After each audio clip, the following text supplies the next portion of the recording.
Good morning, everyone, and welcome to our webinar on Indiana's Grad Plan. You should be able to see a red slide now, and you should be able to hear my voice.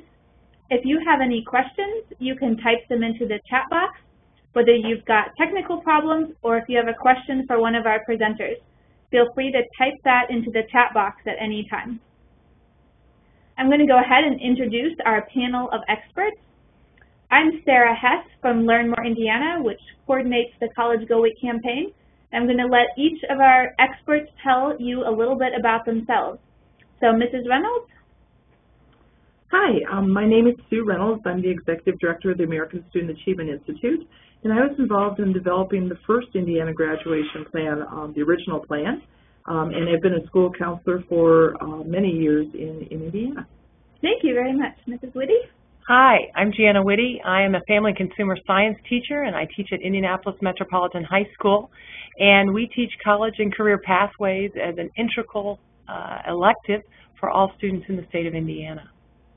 Mrs. Clenny? Hi, I'm Lana Clenny. I'm a counselor at Lawrence North High School. I've been a counselor for 32 years, so I worked with hundreds of students trying to get them college and career ready and along the path that they want to take.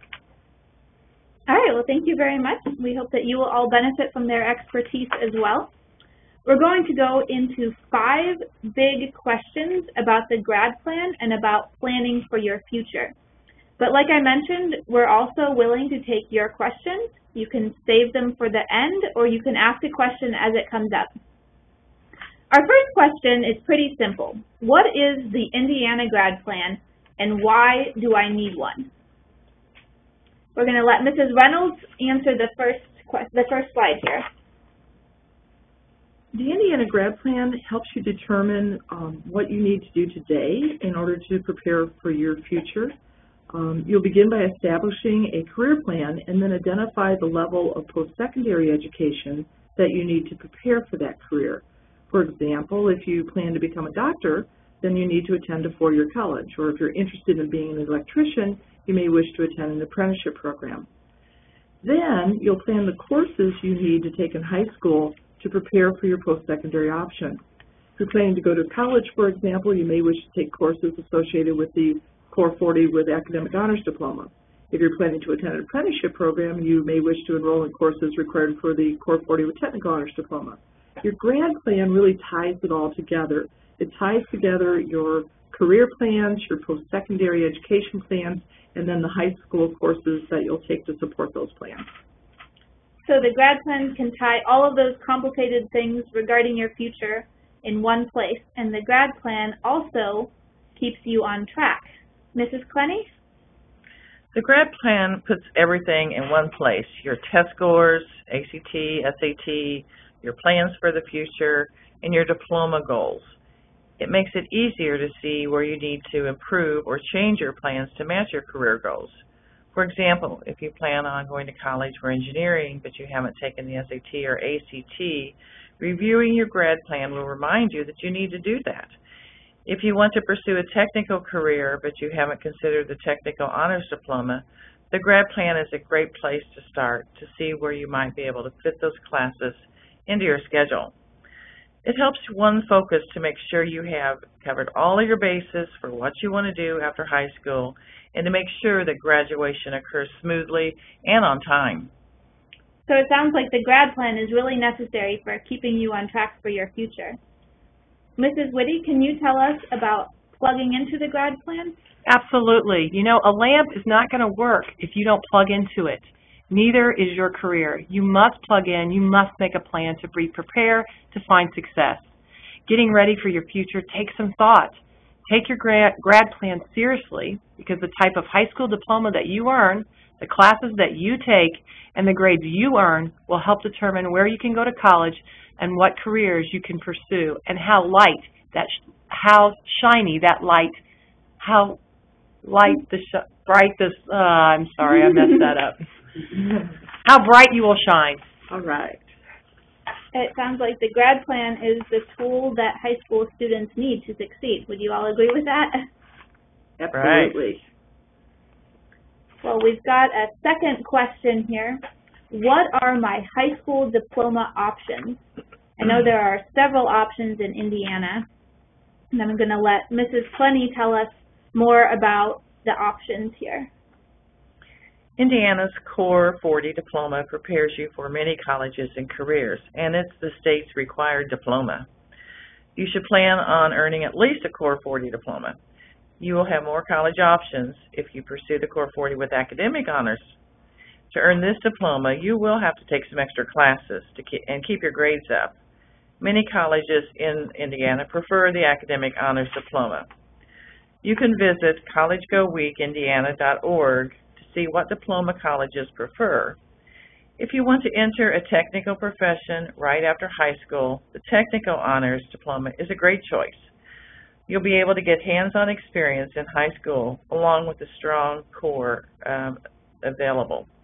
Some high schools in Indiana also offer the International Baccalaureate Diploma, which allows you to take courses in business, global issues, and other subjects that will prepare you for Indiana's rapidly globalizing economy. It's also possible to earn the Academic Honor Diploma and the Technical Honor Diploma at one time. The General Diploma is listed but it is a default diploma and carries with it some limitations. Students opting out of the Core 40 diploma and earning this cannot be admitted to four-year colleges in Indiana. And don't you also have to have your parents' permission to get the general diploma? Yes, you have to actually, there's a process that you go through with your guidance counselor to look at what's best for you educationally and have parent permission and opt out for that. So that's not something you ever strive for. It's just something that some students, you know, if they can't reach the Core 40, they can still get a diploma. And Mrs. Plenty also has a chart for us with some of the requirements for the Core 40 diplomas. Yeah, here's some of the basic requirements for each type of Core 40 diploma. There are more specifications that you can learn about if you go to Learn More Indiana. Notice that the Academic Honors Diploma requires you to take more of the classes that colleges want you to take anyway, such as foreign language or world languages and math. That's where probably the two biggest differences are between the Core 40 and the Honors Diploma exists. As I said before, there are some other requirements that are not listed on this slide, so be sure to check out the specifics. One thing that's not listed is the number of credits. For Core 40, a student must earn at least 40 credits, and for the Academic Honor Diploma, that number goes up to 47. However, each individual high school can have their own specific requirements which differ. For example, at my high school, students must earn 44 credits, so it is good to check out the specifics. All right, thank you very much. Now, when you're making your course plan, there are a lot of different options, and I know Mrs. Reynolds knows all about these options, so can you talk a little bit about those, please? Well, the options that I'd like to touch on are options that would link to taking a very rigorous curriculum. Students seeking a rigorous curriculum may wish to include advanced placement or AP courses, dual credit courses, or international baccalaureate courses as part of their high school course plan. These courses include college-level content, and colleges like to see these courses on a student's college application.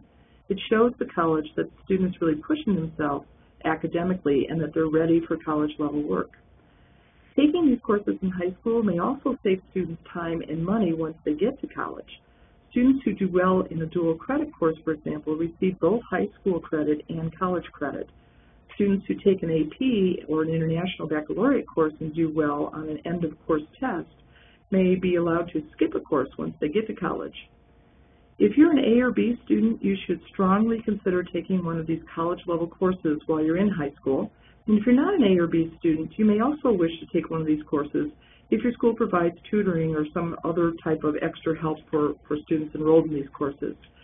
Talk with your school counselor about the appropriateness of these courses for you. And I know that some of these courses also count toward the Core 40 with academic honors, correct? That's correct. And if you're just earning a 440, you can still beef up your college application by taking some of these courses. Right. And Mrs. Woody is going to talk to us a little bit about electives and how those make your college application look. Electives are so important, and what's exciting about them, no matter what diploma you choose, you will have space in your schedule for those electives. Remember, these are courses that you get to choose. Now, some schools offer internships, which allow you to spend time in a business or a nonprofit organization and discover whether you like a specific career. There are also lots of hands-on courses, especially in technical fields, that will broaden your knowledge as well. You can also deepen your knowledge in an area you enjoy, such as business, math, English, or health sciences. Use your electives wisely to help plan your future. We're going to move on to our third question today. How do I find a career that's right for me? That's something that you'll start asking probably in middle school, and there are things you can do to make sure that you won't waste time in high school or in college taking courses that don't match with what you want to do in the end. And don't forget that if you have questions, you can type them into the chat box and we'll answer them as we get them. Mrs. Reynolds, can you tell us about exploring online to see what careers might fit your needs? Sure. There's lots of ways to explore careers online. One great thing about Indiana is that for Indiana students, there is the Indiana Career Explorer, which is an online opportunity that's free. It's a great way to start exploring careers. You can sign up for an account at www.indianacareerexplorer.com. We suggest that after you have registered for an account, you take a career interest inventory. That will help you identify careers that match your interests and your abilities and your career values. You can also record the results of your career interest inventory on your Indiana Grad Plan.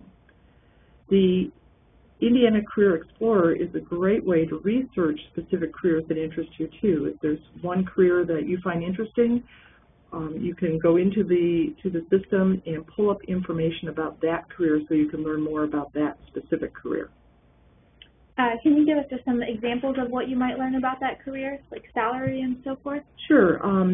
There's job descriptions, salaries, the availability of jobs, the type of work that somebody does in those positions, the type of academic preparation that you need for that career. There's just lots of information that would help you decide, one, if that career is a good match for you, and then also what that career offers you. So one thing you might want to consider is what the career outlook is, whether more people will be needed in that career by the time you graduate. For example, there are fewer and fewer newspapers that are publishing in print. So if that's something that you want to go into, realize that it's going to be difficult to get a job in that field. Mrs. Reynolds also wants to tell us about what's available at learnmoreindiana.org, which is another career search website. The Learn More Indiana website can be found at www.learnmoreindiana.org. The Learn More Indiana website is the website in Indiana for students and counselors and parents to learn more about colleges and careers and to plan your future.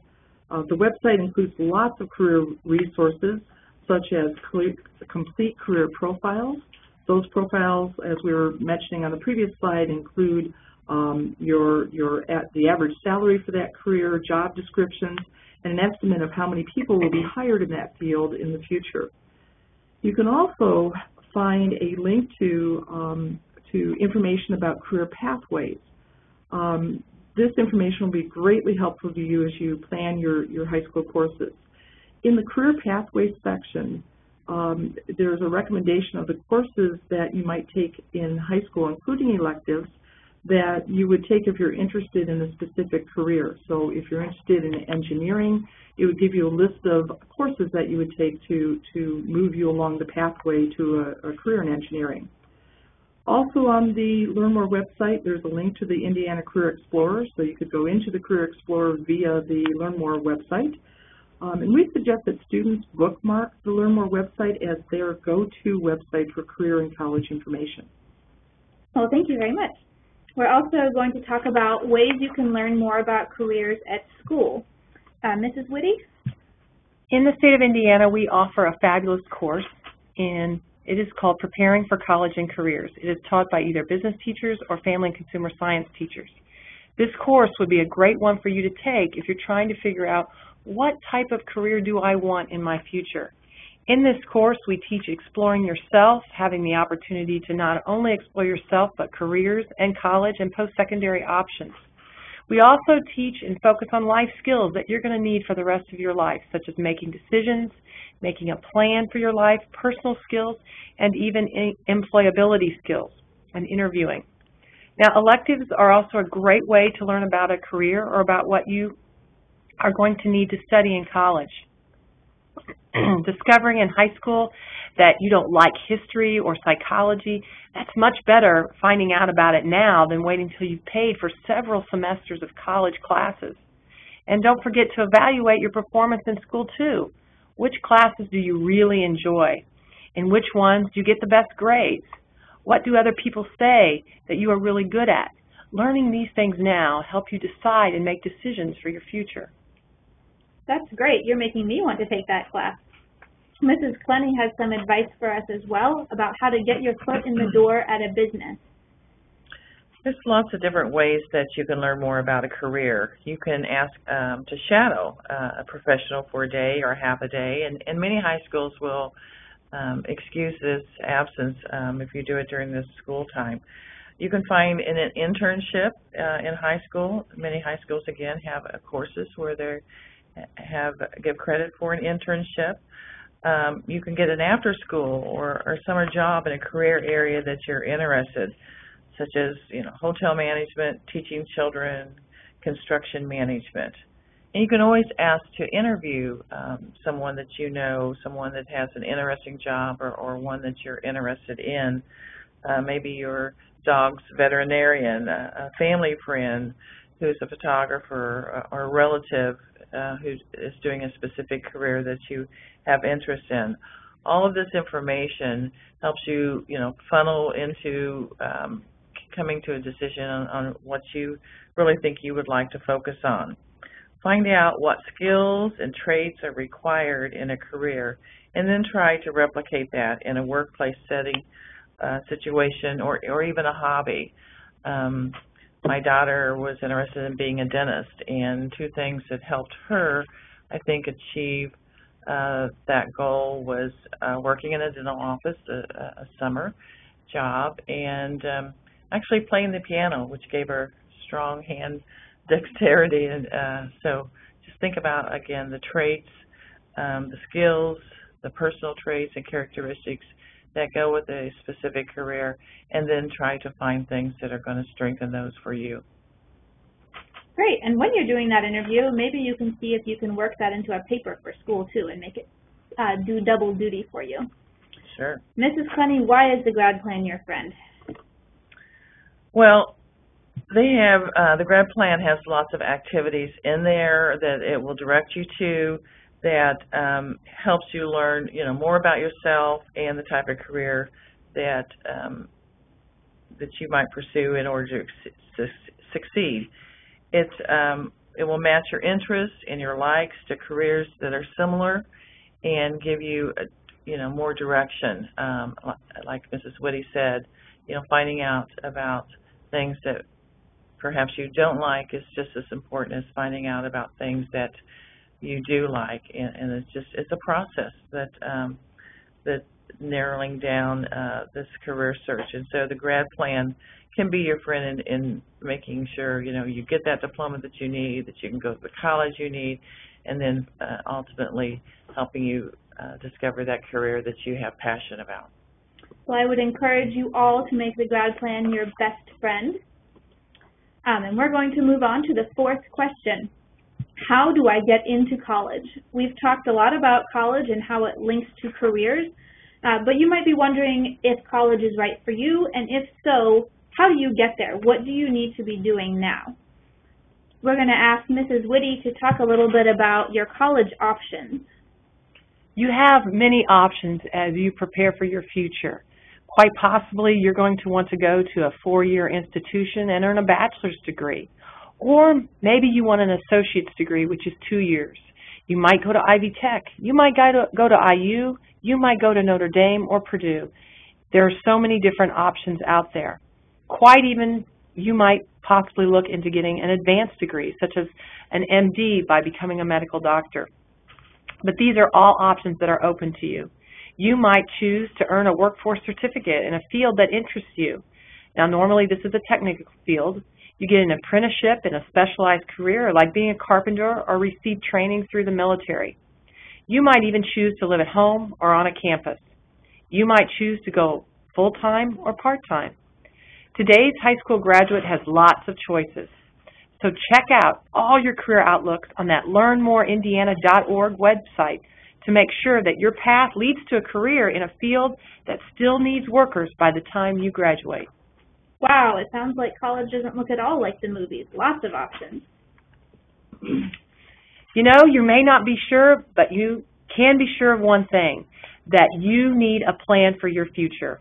And you should plan for a 4-year college if you're not sure, because that's going to give you the most options for your future career. Mrs. Clenny, how should students aim high with their diploma? Well, you should aim for an honors diploma if you can. It's easier to change to a regular Core 40 diploma if you need to than it is to play catch-up when you're a junior and senior and try to all of a sudden move toward the academic honors diploma. But if you're already too far in high school to switch to an honors diploma, you can boost the value of your diploma by taking college-level courses. These are AP or dual credit, and getting good grades in those. Colleges really do look at exactly which classes you take and the grades in these classes, and these matter. An A in a calculus class is worth more than a similar grade in perhaps an elective class. It's all about trying to set the stage where you have the most options open to you to choose from after high school. So it sounds like filling your course schedule with easy classes and getting all A's doesn't fool anyone. Is that right? That's correct. They look at those transcripts. And how about core classes? Well, all colleges require core classes in math, science, English, social studies. Don't try to avoid the classes you don't like. If you don't take them now, then you may have to pay for remedial college classes when you're at college before you get accepted to the college of your choice. And these remedial classes don't actually count toward the credit that you need for completing your college degree. So that's a lot of money and time that you want to try to avoid. Some colleges require math all 4 years, and many prefer that you have a few years of a foreign language or world language. Colleges also ask to see your senior schedule because they don't want you to slack off that last year. So even though they have your transcript, which shows your first 3 years of high school, don't think that you're free to go because they're going to ask for that senior schedule and scrutinize that as well. They don't want you taking it easy that last year and then reaching the college campus and being hit with the heavy demands that they require. Some colleges won't use the school's GPA for a student, but instead compute a new one using only grades from the core classes. So that's really important, one reason why the core classes are important to take and to get good grades in them.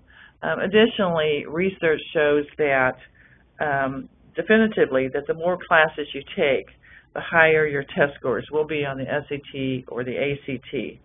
That relation also exists between taking honors, AP, dual credit courses, and test scores. So aim high. We're also going to talk about all those tests that you just mentioned. What exactly are they and how do they help students? SAT and ACT are admission tests, and they are required at most universities, one or the other. All the colleges in Indiana except either one. Some students do better on the SAT, some students do better on the ACT. So we strongly encourage our students to take both of them, and you can then compare and see which one you do the best on. You keep track of your scores in the grad plan. There's a place for that.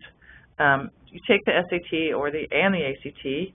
your junior year, and then you can retake them if you don't get a good score the first time around, or again, as I said before, you can determine which one you did the best on and retake that one. There's no limit to the number of times you can take these admission tests, although you don't want to go overboard on that either. Good scores, good test scores can automatically qualify you for some scholarships at some college. You know, that's free money. The plan is a practice test for the ACT, and it's usually given either in the 9th or 10th grade. The PSAT is a practice test for the SAT, and is given in Indiana to all sophomores, and then strongly encouraged for the juniors. It's high scores from the junior year may qualify you to become a National Merit semifinalist, which again can lead to additional scholarship money. I know some colleges offer a full ride if you are a National Merit scholar. That's correct. And also the PSAT is free for sophomores, right? That is. All right. And what's really important to do when you're thinking about college? Well, you can't get into college if you don't apply, so you have to go through that step. Don't let all that hard work that you've put into your education go to waste. Your senior year, you need to check out the college admission deadlines and ask someone to maybe review your application. If your family can't afford the application fees, you can ask colleges what waivers they offer, or in many cases your guidance counselor has college application waivers, particularly if you're on free reduced lunch. Many colleges, if you apply online, and most applications are online these days, many colleges have free applications online, but others charge somewhere usually around $50 to process your application. Apply and apply early. This will ensure that you meet scholarship deadlines. Sometimes some majors have earlier deadlines, and sometimes some majors fill up early and applications are closed for that particular major, so that's another reason to apply early. Finally, applying early can give you peace of mind if you get accepted, and it also then gives you time to regroup and perhaps reconsider other institutions and apply to other places if you don't get a positive admission decision. All right, thank you very much. We're moving on to our last question, but remember that we are still taking your questions, so go ahead and type those into the chat box. If you are in a room with a lot of students, you may want to write your question on a piece of paper and pass it to the front of the room. So our fifth question, let's get started. Where do I get my grad plan? Mrs. Reynolds is going to walk us through this since she helped design the grad plan. So there are several steps to completing the graduation plan. The 5 steps listed on the slide are those steps. One step is to establish graduation promise, which is where you identify the hard work that you're going to do in high school in order to lead for your bright future. You also will be asked, when you complete the Indiana Grad Plan, to identify a diploma goal. And then number 3, your plans for after high school, the type of post-secondary institution that you're planning to attend. Number 4, there's a checklist in the grad plan where you'll check off the steps that you're doing at each grade level to lead you to that bright future. And then on 5, really the meat of the grad plan is your high school course plan. And the next couple of slides will show you how to create a course plan and then how to get that course plan entered online. And keep in mind that your high school's grad plan might look a little bit different, or maybe it's in a different order. But these are the essential components of the grad plan. Mrs. Reynolds, can you walk us through a sample course plan? So here's a high school course plan, an example of what it would look like, and we'll really go into this in a little detail. You'll see that there are the 4 years of high school that appear across the top of the chart, while the different subjects appear along the left side of the chart. Your goal, ideally starting as an 8th grader, and then you would update this each year, your goal is to fill in the right courses to enable you to, 1, earn the diploma you're seeking, 2, be admissible to the post-secondary education option that you desire. 3, explore career fields that interest you. And possibly 4, begin preparing for a specific career that interests you. This chart that you're looking at was designed for a school where students take 7 courses in a semester. However, if students in your school take 6 or 8 courses a semester, just simply add or subtract electives as appropriate. So what's the first step? So when creating a 4-year course, we always begin by adding the courses that are required for the diploma that you're seeking and the post-secondary option that you desire. In this chart, the student has added courses that are required for the Indiana Core 40 with Academic Honors Diploma and are required for admissions to a 4-year college. Those courses are in red so far on the chart. The courses in your school may be offered in a different order. At your school, World History may be a sophomore level course. So you'll need to check with your school counselor and the courses in your school to really determine where, in which year to place those courses. So after you've added the required classes, what type of classes should you add? So the next type of course that we'd like you to drop into your course plan are courses that are related to a career course sequence.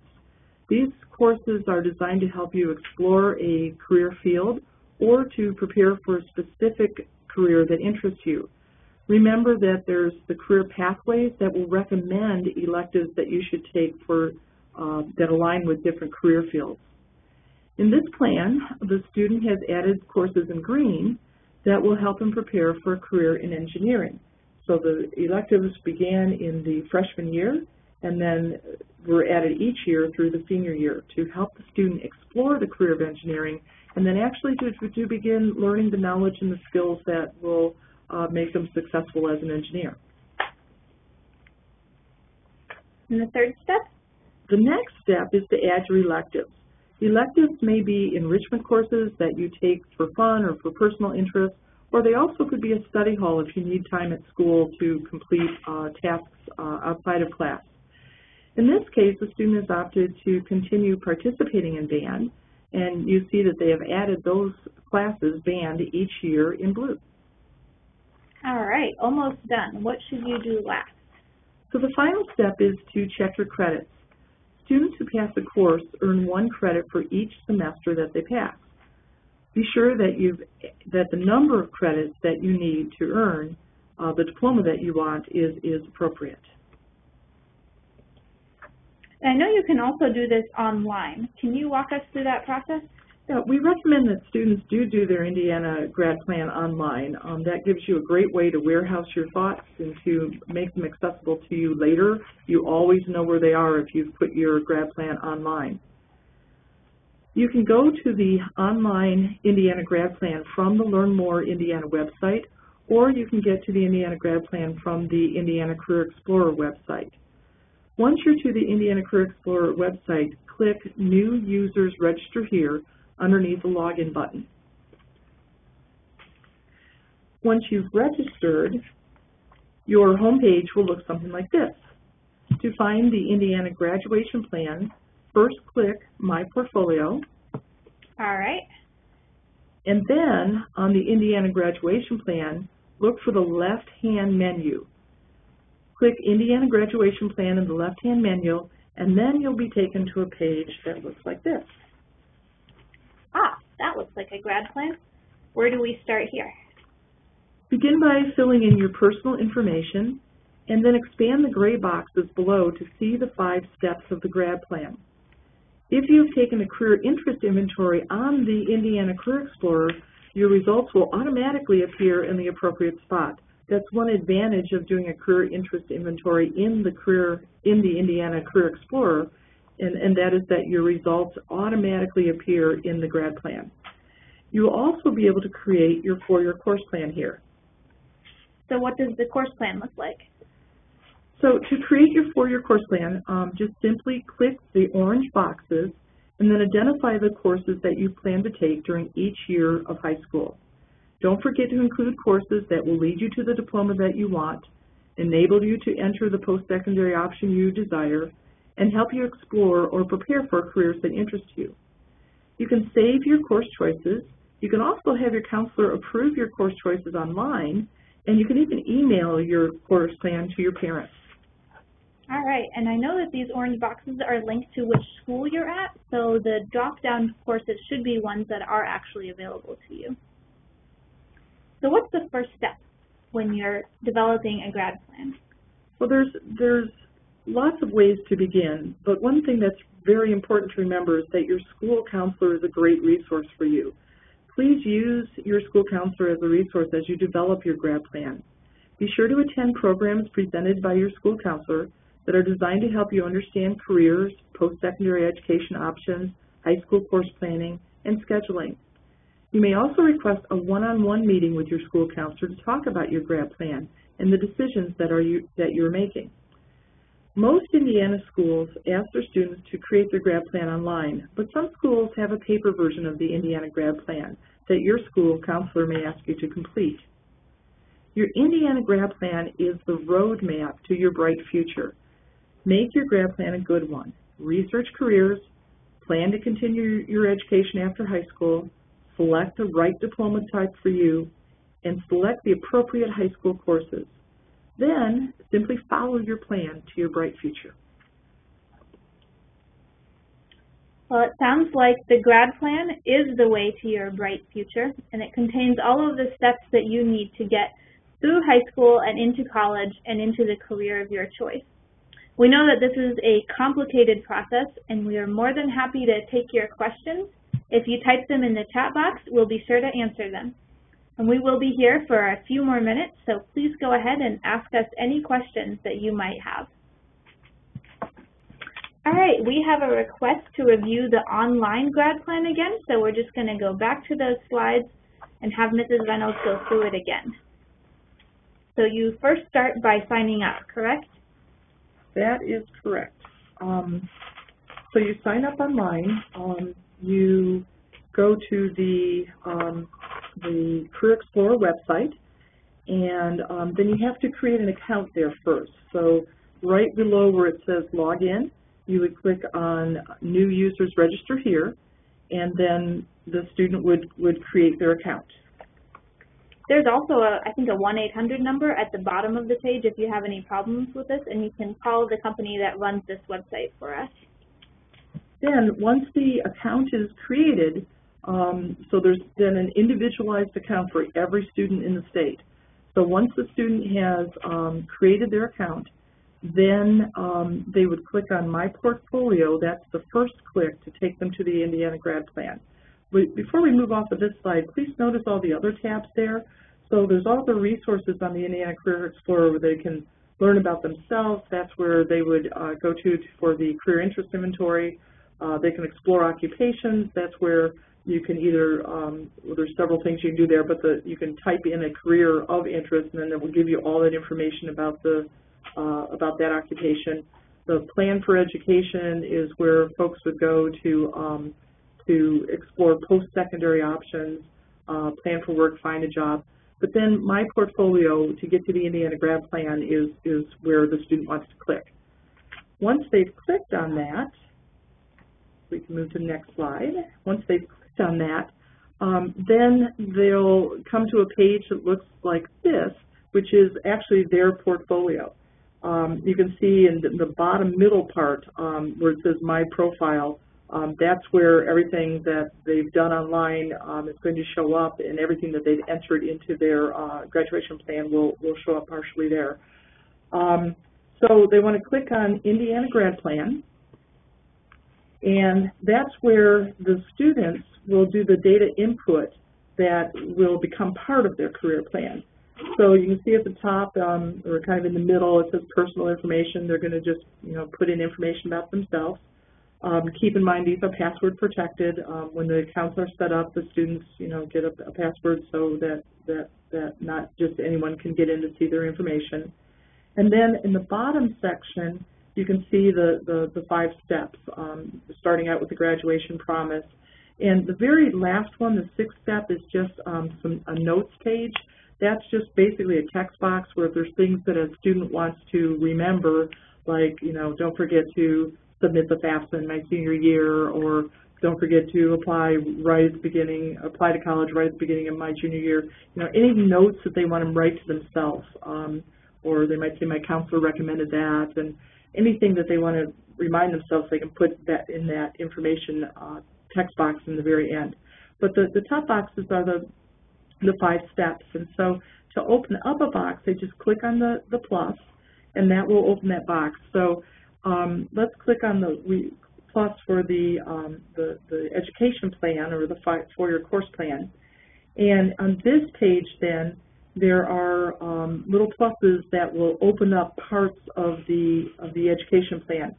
So for example, if I'm an 8th grader and I'm just beginning to develop my high school course plan, so it's maybe the spring of my 8th grade year, probably the first plus that I'm going to click on is the plus that's in the math row underneath the freshman column. And then all the math courses that are offered at my school will appear there, and I would pick, you know, algebra probably, or geometry, or whatever course I'm going to take my freshman year. Those courses, before students can get into the system, the school has to do a part that makes all this available to students. And when the schools do their part, they're entering the courses that are available to the students. So each school's specific courses will appear in this section. So basically, the students just click on the plus. That part of the grad plan opens, and they select the courses that they're taking. As they do that, the credits will tally up, both for the subject, you know, going down the row, and then also for the year, freshman year, sophomore, going vertically.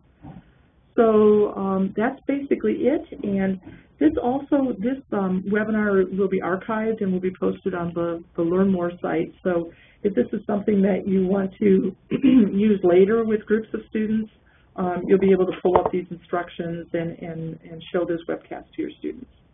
And if you do have questions about getting your activation code for your school, if you're a school counselor and you don't have that code yet, you can call that 1-800 number on the bottom of indianacareerexplorer.com, or you can contact any of us at Learn More, and we'll make sure to get you that information. And the website that this will be archived at is learnmoreindiana.org/webinars. That's the same site that you used to get here in the first place.